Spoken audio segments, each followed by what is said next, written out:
তো শুক্রবার ছিল টিচার্স ডে, কিন্তু আমার স্টুডেন্ট বাড়ি ছিল না বলে আমি চলে গেছিলাম আমার বন্ধুর বাড়ি। তো বন্ধুর সাথে চলে গিয়েছিলাম ঘুরু করতে, আমরা তিনজনে মিলে, আমি, অনুশ্রী আর অনুশ্রী দিদি। তো এখানে দেখতে পাচ্ছ ওর আর একটা দিদির সাথে দেখা হয়েছে, আর এই যে বড় মানুষটা এও আমাদের সাথে যাচ্ছে। তো এখানে অনুশ্রী অনেক প্রবলেম, যে আমি যখনই ওর ভিডিও নিই তখনই ও অন্যান্য আজব পোস্টে থাকে, তোমরা দেখো। ঢুকেছি যে আমরা ভূতে পরিণত হয়েছি, কিচ্ছু দেখা যাচ্ছে না, এখানেও অন্ধকার, আলোই পাচ্ছি না যে একটা ভিডিও করবো। যখন আমার ভালো লাগছে না, আলোই পাচ্ছি না। আচ্ছা দূর, আমার এই বন্ধুটির অনেক কমপ্লেন যে আমি ওর যখন তখন ভিডিও নিই, যখন তখন বিছানো অবস্থা, একটুখানি ভিডিও করবে, একটু সুন্দর লাগবে, একটু ঠিক পোজে থাকবে, তাই কিনা বলুন, যখন খুশি নিয়ে নিই।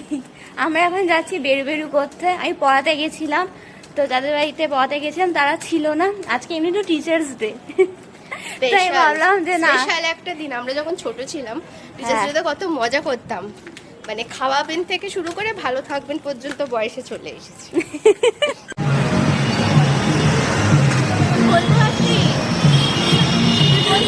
একটু ভালো করে মেকআপ করে আসবো, দুটো কয় না, দুটো কয় না, এত দুটো কোথা দিয়ে আসে তোমার? দেখ টাকা টাকা টাকা, কিছুই না, জাস্ট বাড়ি এসে কিছু খেতে ইচ্ছা করছিল আর কি। আর দেখো ঋষিও চলে এসছে, এসেই মা ওকে গোপালের সাথে দেখা করিয়ে দিচ্ছে, আর বাবাও, মানে কে নেবে আগে এলে ঋষিকে, কে নেবে, মা নেবে না বাবা নেবে। আর এদিকে দেখো হাঁটাহাঁটি শিখে গেছে, এক দণ্ড এখনো সে কোলে থাকবে না, খালি হাঁটবে। দেখো চিকি দাদা কোথায়, খেলে বেড়াচ্ছে।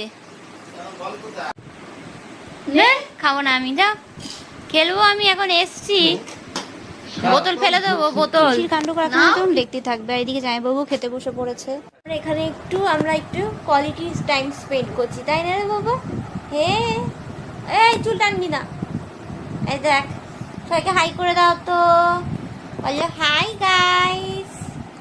আমি এখন শুয়ে আছি, রেস্ট করছি, আমি পা দিয়ে হাই করি।